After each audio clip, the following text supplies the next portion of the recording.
ফলের ফল এটা দেখতে তো কত সুন্দর, দেখেন এত সুন্দর দেখতে, দেখুন এত সুন্দর দেখতে ফলটা। অবশ্য এটা ভিতরে দেখুন, এই জন্য বলে মহাকালের মানে ফল দেখতে ভালো, উপর ভিতর মানে উপর ভালো ভিতর কালো। মহাকালের ফল দেখতে ভালো কিন্তু ভিতর কালো।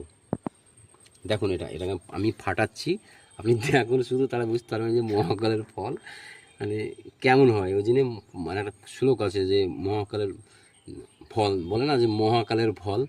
হ্যাঁ, কিন্তু এই মহাকালের ফলের আজকের আপনাকে দেখাচ্ছি। এটা একটা কিছুতে ফাটাচ্ছি এতটাই। হ্যাঁ, এবার দেখুন, এখন দেখুন মানে একটা পায়খানার চাইতেও মানে একটা খারাপ ব্যাপার আর কি। এতটাই মানে খারাপ। ওই জন্যই বলে যে মহাকালের ফল দেখতে ভালো ভিতর কালো।